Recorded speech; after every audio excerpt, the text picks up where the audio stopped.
Voltando ao nosso neurônio artificial, vocês lembram que eu falei que ele calcula, né, um produto escalar. Mas se nós pegarmos agora aquele W, o peso, que está na setinha que liga um neurônio ao outro, e X ao número que esse neurônio está tentando passar para esse aqui, e Y, a resposta, né, ou a saída desse neurônio, e de B, aquele viés, nós vamos perceber que esse neurônio aqui, ele está, eu chamei de A, o W, ele está simplesmente calculando alguma coisa desse tipo. Esse Y vai ser o A vezes o X mais o B. E nós conhecemos, né, bem isso aqui, é a equação de uma reta. Isso aqui é uma função linear. Isso aqui é a representação da reta, né, no plano cartesiano. Mexendo nesses parâmetros aqui, o A e o B, né, que são o peso e o viés, nós mexemos no ângulo, né, dessa reta em relação a X e também na posição dessa reta. Então nós colocamos essa reta onde a gente quiser. Qual o problema de uma função linear?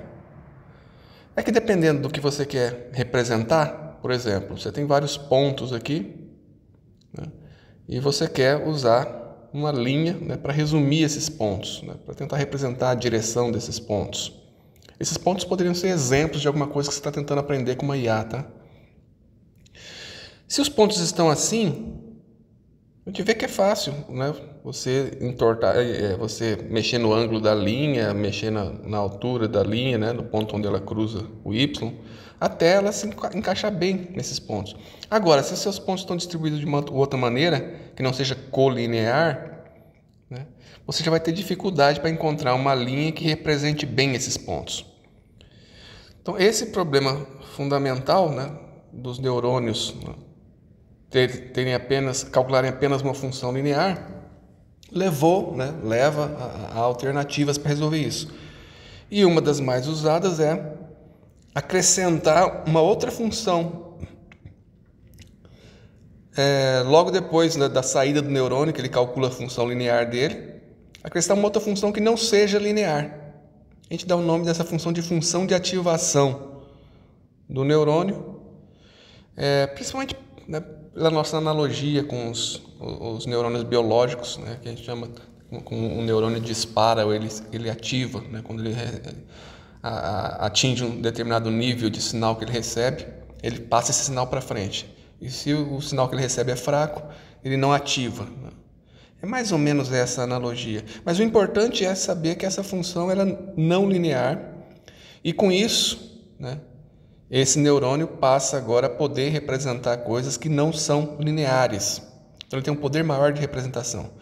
Importante, mesmo que você tenha várias entradas aqui, né, com vários pesos e vários valores de X, se você escrever a fórmula, você vai perceber que ela continua sendo não linear, só que com várias variáveis. E se você encaixar em sequência vários neurônios ou construir uma rede com 1 bilhão de neurônios, se cada neurônio estiver realizando uma operação não linear, né? Se cada neurônio estiver realizando uma operação linear, a resposta final da rede continua sendo linear.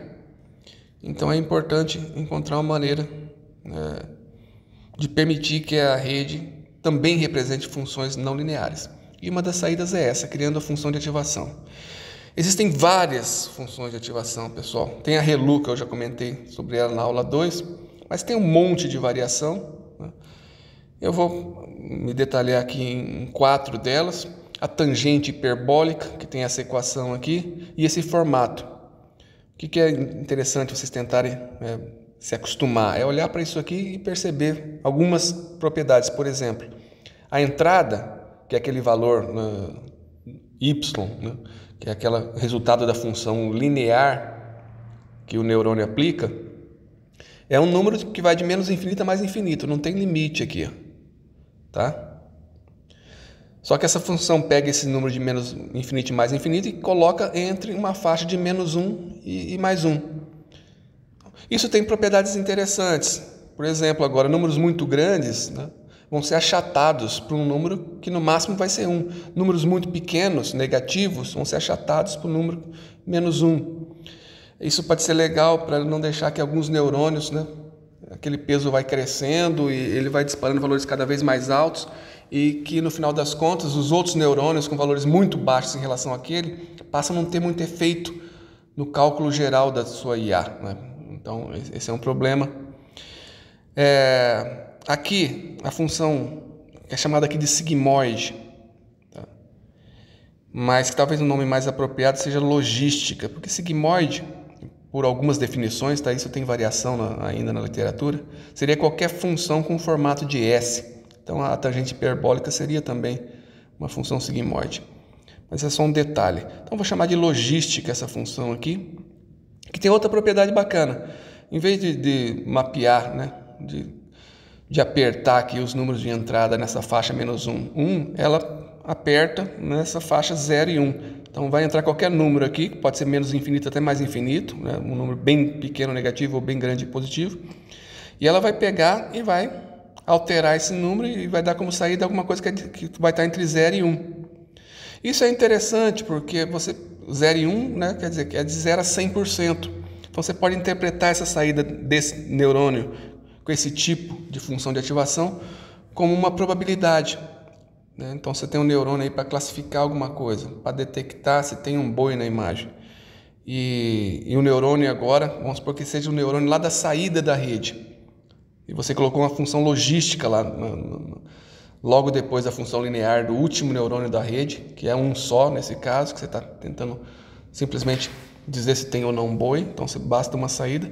Ele vai devolver um número que, por exemplo, pode ser 87, ou 0,87, né?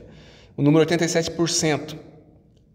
Então você pode associar isso a uma probabilidade de ter um boi ou não ali na imagem. Então é mais fácil de interpretar e de comparar, né, se todos os números que a rede devolver para você forem entre 0 a 100%, ou entre 0 a 1, né? Porque você pega um número e fala a probabilidade de ter aquela ocorrência, né, na sua imagem, ou ter aquela saída esperada de 87%, e de não ter é 87 menos 100%. 87% menos 100%, que é 13%. Então você tem uma saída agora fácil de interpretar. Tem uma coisa que chama softmax, que é só uma extensão da logística, que quando você tem vários neurônios de saída e você quer interpretar isso com uma probabilidade. Se você deixar só a logística aqui para cada neurônio de saída, pode acontecer da soma desses valores não ser 100%, e aí não dá para interpretar como uma probabilidade, né? Porque você vai somar e a chance de acontecer um desses aí vai ser mais que 100%. Então você simplesmente pega todo mundo ali e dá uma normalizada, né? Faz uma divisão ali, é fácil fazer isso, de forma que a saída, né, de cada neurônio, né, continue sendo um valor de 0 a 100%, mas que a soma deles vai dar 100%. Então o softmax faz isso. Um outro exemplo é a ReLU. Que característica que eu posso destacar dela aqui, ó? É que ela é muito simples, é muito rápida de calcular.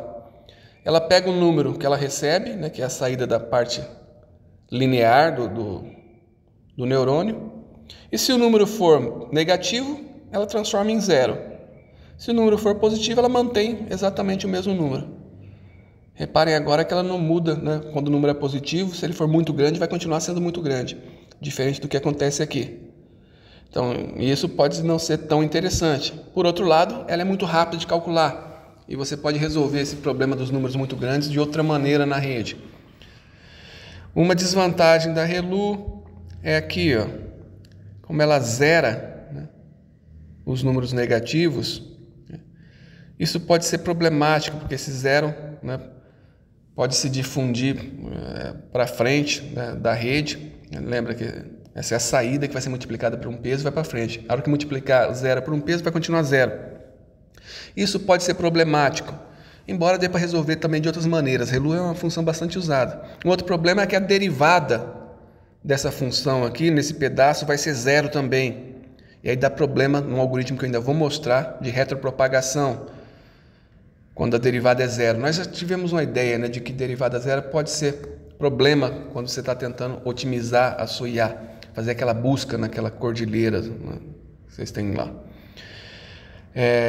E aí tem essa variação da ReLU aqui embaixo, a Liq ReLU, que ao invés de zerar os números negativos, ela simplesmente faz uma transformação linear, tentando aproximar o número de zero, aqui deixar ele bem próximo de zero, mas não exatamente igual a zero, para não zerar e não dar problema na hora de calcular gradientes. Eu falei, né, do gradiente, né, e falei da função de perda. Não pode confundir essa função de perda com essa função de ativação. A função de perda, ela acontece lá depois, né, que a rede faz todo o processamento, né, calcula tudo que os neurônios têm que calcular e dá a resposta. Aí você calcula a função de perda em cima, né, da resposta que a sua IA dá. Só que vocês vão ver num outro algoritmo, que é o de retropropagação, ou backpropagation, que esse gradiente calculado lá na função de perda vai ter impacto em todos os neurônios da rede, em todos os pesos. E aí nessa hora de calcular esse impacto todo, essas funções lineares, né, e essa função de ativação vão entrar na jogada e você vai ter que usar o gradiente delas também. Então tem que tomar esse cuidado. Aqui só mostrando em detalhes a ReLU. Ó, a ReLU é aqui, tá vendo? Ela zera os números negativos e mantém os números positivos. A derivada dela vai ser isso aqui. Aí dá para vocês tentarem lembrar, né, de cálculo, né, que a derivada, né, de uma função linear aqui. Reparem que a ReLU ela não é linear, porque ela tem essa viradinha aqui. Ó. Esse é o pedaço. Agora, essa parte dela é linear e essa parte é linear. Né? Se você quebrasse em duas, você teria duas funções lineares. Mas ela não é justamente por esse ponto aqui. Mas a derivada desse pedaço vai ser 1 e a derivada desse pedaço vai ser 0. Só mostrando aqui que a derivada é 0. E quando você passa para leak, ReLU, ó, a derivada aqui continua sendo 1, porque é igual. Mas aqui na parte negativa, né, quando entra um número negativo, agora você tem essa parte aqui que é linear, mas é diferente de 0. Né?